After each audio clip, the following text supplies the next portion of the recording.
Welcome to the online lectures. Today we will see the PDF which I have shared in the previous lecture and we will start a new chapter. Chapter number 1, Food. Where does it come from? Okay, so I have given you this PDF to write in your notebook. So I hope everybody has written the question answer. So let's discuss one by one the all questions. Question number 1. Do you find that all living beings need the same kind of food? We have discussed in the previous lecture that everyone needs different food. We can't eat the same food all the days. Okay, so the answer will be no. Different animals eat different kind of food as per their body structure and internal organs. Depending on the kind of food they eat, animals are divided into three basic categories: herbivorous, carnivorous, and omnivorous. Herbivorous animals which feed on plants are plants product are called herbivorous. Example: cow, goat, elephant, deer, etc. I have shown you some pictures in the previous PPT. Carnivorous animals. Carnivorous animals are those which feed on other animals are called carnivorous animals. Examples: lion, tiger, fox, etc. Omnivorous. Omnivorous animals are those which feed on plant and animal both. The example are crow, cat, dog, etc. Question number 2. Name 5 plants and their parts that we eat. So here is the answer. Apple, it is a fruit. Mango, it is a fruit. Potato, it is from stem. We get it from stem. Carrot, it's a root. Spinach, leaf. Wheat, seed. Cauliflower, flower. Question number 3. Match the items given in the column A with the column in B. So here we have to match column A and column B having same characteristic. So starting with the milk, curd, paneer, ghee. So in which criteria does it fit? The fourth one, milk, curd, paneer and ghee are all animal product. Similarly, we have to join these all four things. So here is the answer. Column A, column B, milk, curd, paneer, ghee are all animals product.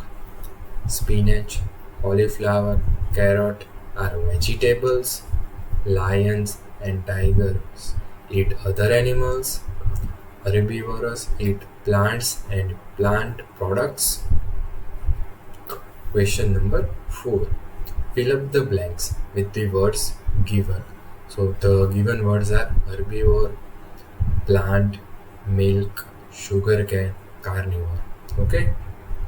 So the first is tiger is a dash because it only eat meat. So what is the answer? Right, carnivore. Tiger is a carnivore because it only eats meat. Okay. Deer eats only plant product and so is called herbivorous. Okay. Deer eats only plant products and so it is called herbivore. Parrot eats only dash products. So which products? Plant products. Okay. Next is D. The dash that we drink, which come from cows, buffaloes, and goats, is an animal product. So what do we get from cows, buffalo, goats? Milk. Okay. We get sugarcane from dash. The answer is sugarcane. We get sugar from sugarcane.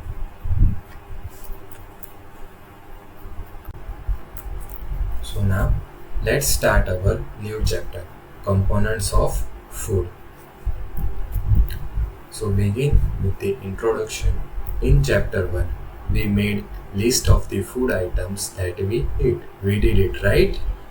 A meal consists of chapati, dal, and brinjal curry. Of course, in Gujarati meal, we have chapati, dal, bhat, and curry. Another may be rice, sambar, and a vegetable preparation of lady's finger, which is bhindi. So let's do activity before beginning our new chapter. Our meals usually have at least one item made of some kind of grain. Another item could be of dal or a dish of meat and vegetables.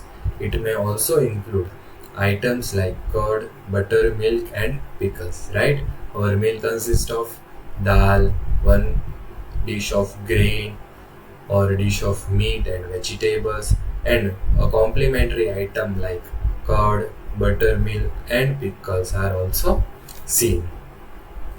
So here is a table. You can see that in the state of Punjab, the item of grain used is makki, corn ki roti. Item of dal, rajma.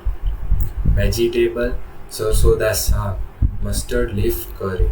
Other, curd and ghee. Similarly, in Andhra Pradesh and similarly, we Gujarati eats chapati as a main item of grain, tuvar ki dal in main item of dal, bhindi as a vegetable, and a complementary thing, buttermilk.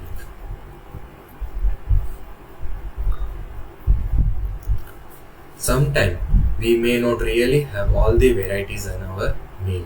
If we are traveling, we may eat whatever is available on the way. Yes, when we are going out of our home to a different state or different city, while traveling, we don't have everything. We have commonly one or two items. It may not be possible for some of us to eat such a variety of items most of the time, right? There must be some reason though why meals usually consist of such a distribution. Why there is so much variety of meal? Why at the lunchtime we have 3 to 4 things? Why don't we eat only one thing? Do you think that our body needs different kind of food for some special purpose? Do you think there is a need of 4 to 5 items in a lunch or dinner? Let's see. What do different food items contain? Every time we eat lunch or dinner, what they contains, what they give to us body. Let's see that. Firstly, they gave us carbohydrates, protein, fats, vitamins and minerals, dietary fibers, and water.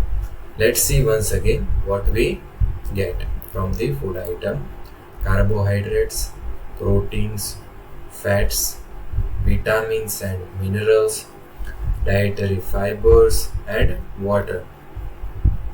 We know that each dish is usually made up of one or more ingredients which we get from plants or animals.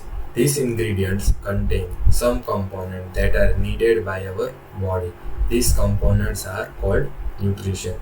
So student, see that this is the definition of nutrients.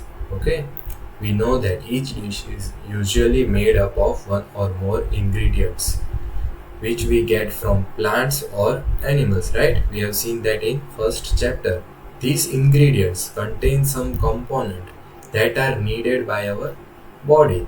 These components are called nutrients. For example, if in a car or in a bike, if petrol or diesel is not present, then it cannot be used. Same in our body, if nutrients are not present, then we can't work or we can live. We can't live. So for living in this nature, we need nutrients. Do all food contains all the nutrients? There are various nutrients we are going to see during this lecture. So one question will arise: do all foods contain all these nutrients? So let's see. Experiment time. Okay, so now let's do an experiment. But during this pandemic, you can't come to school. Otherwise, we have performed this experiment. So for here, we will just see the theory and I will explain how the experiment is done. So for doing this experiment, what we will need: cooked food items and raw food, solution of iodine, copper sulfate and caustic soda, test tube and dropper. So these are the things which we will need during this experiment: test tube and a dropper, which we will get in our laboratory. So let's begin with the test for carbohydrates. There are many types of carbohydrates. The main carbohydrates found in our food are in the form of starch and sugar. We can easily taste if a food item contains starch. Okay. So for testing of carbohydrates, we need to test that in our food starch and sugar is present or not. So test for the starch. Take a small quantity of food item or a raw ingredient. Put 2 to 3 drops of diluted iodine solution on it. Observe if there is any change in the color of the food item or not. A blue-black color indicates that it contains starch. So the experiment is very simple. You have to take small quantity of food and add 2 to 3 drops of diluted iodine solution with the help of dropper and see what color it takes. If a blue-black color is seen, then it contains starch, which directly means that it has carbohydrates. Okay. Taste for protein. Take a small quantity of food item for testing. If the food you want to taste is a solid, you first need to make a paste of it or a powder it. Grind or mash a small quantity of food item. Put some of this in a clean test tube. Add 10 drops of water to it and shake the test tube. So what you have to do? Firstly, you have to take a food. If the food is in the solid form, then you have to crush it. Paste form में लाना है. Then put that food in the test tube. Put around 10 drops of water to it and shake the test tube. Okay. Now using a dropper, add 2 drops of solution of copper sulfate and 10 drops of solution of caustic soda to the test tube. So what we have to add? 2 drops of solution of copper sulfate, 10 drops of solution of caustic soda to the test tube. Shake well and let the test tube stand for few minutes. A violet color indicates presence of protein in the food. Okay, if the food color turns out to be violet, then it indicates the presence of protein in the food item. Now the next is the test for the fats. Take a small quantity of food item, wrap it in a piece of paper and crush it. Take care that the paper does not tear. Now straighten the paper and observe it carefully. Does it have an oily patch? Hold the paper against light. Are you able to see the light faintly through this patch? So what we have to do? Take a food and crush it. Okay. Now put that food in the plain paper. Okay, and then wrap it with the paper. Okay. Now straight the paper and observe it carefully. Does it have an oily patch? Hold the paper against light. Okay, so what you have to see, is there any mark of oil after you take out your paper? So that thing you have to observe. An oily patch on paper shows that food item contains fat. So this is an experiment which can perform at your home also. You can take some quantity of food and wrap it in a piece of paper and crush it. If you find an oil mark, oil patch, then you can say that this food contains fat. The food items may sometimes contain a little water. Therefore, after you have rubbed an item on paper, let the paper dry for a while. If there were any water, they may have come from the food. It would dry up after some time. If no oily patch shows up after this, the food item does not contain any fat. We tested food item for three nutrients: carbohydrates, proteins, and fat. There are also other nutrients like vitamins and minerals that are present in the different food items. Why do we all why do we need all these nutrients? So let's see in detail.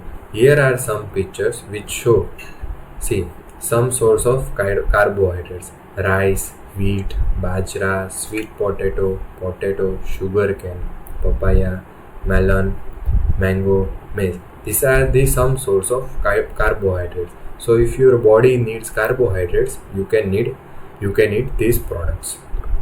Some source of fat: A, plant sources, and B, animal sources. So these are the plant sources: sunflower oil, mustard oil, coconut oil, soya bean, nuts, groundnuts, till, okay, meat, ghee, fish, eggs, cream, milk, and butter. These are the source for the fat. What do various nutrients do for our body? Until now you were thinking why we need all these nutrients. So now this is your answer. See, carbohydrate nutrients give us energy, fat give us energy, but more compared to the carbohydrates. Fat gives more energy compared to carbohydrates. Vitamins protect our body against disease. Vitamin A keep our skin and eyes healthy. Vitamin C fight against many diseases. Vitamin D, calcium for bones and teeth. Okay, so carbohydrates give energy, fats give us energy, but more compared to carbohydrates. Vitamins protect our body against disease. Vitamin A keeps our skin and eyes healthy. Vitamin C fight against many diseases. Vitamin D gives calcium for bones and teeth. Food containing proteins are often called bodybuilding foods. Food which contains protein are often called bodybuilding foods. Vitamin A, vitamin C, vitamin D, vitamin E, and K. This is also a group of vitamins called vitamin B complex. Okay, vitamin A, vitamin C, vitamin D, vitamin E, and K. There is also a group of vitamins called vitamin B complex. Moving towards the next topic, minerals. Minerals are needed by our body in a small amount. Each one is essential for proper growth of body and to maintain good health. So why do we need minerals? Because they are essential for proper growth of our body and to maintain good health. So from where do we get different minerals? Minerals like iodine. Some source of iodine are ginger. Some source of phosphorus are milk, banana, jeera, rice. Some source of calcium are eggs and milk. Some source of iron is apple, and many more other things.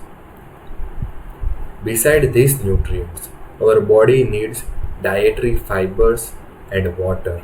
Dietary fibers are also known as roughage. Roughage is mainly provided by plant product in our food. Whole grains and pulses, potatoes, fresh fruits, and vegetables are main source of roughage. Roughage do not provide any nutrient to our body. Keep that in mind. Roughage does not provide any nutrient to our body, but is an essential component of our food and adds to it bulk. This helps our body to get rid of undigested food. So the main purpose of the roughage nutrient, the dietary fiber, is what? To get rid of undigested food. So now see, water helps our body to absorb nutrient from food. Okay, water help our body to absorb nutrient from food. It also help in throwing out some waste from body as urine and sweat. Normally, we get most of the water that our body needs from the liquid we drink, such as water, milk, and tea. In addition, we add water to most cooked food. Let's see if there is any source which provide water to our body. Okay, let's do one activity. Take a tomato or a fruit like lemon, cut it into small pieces. Do your hand get wet while doing so? This is your activity until the next lecture.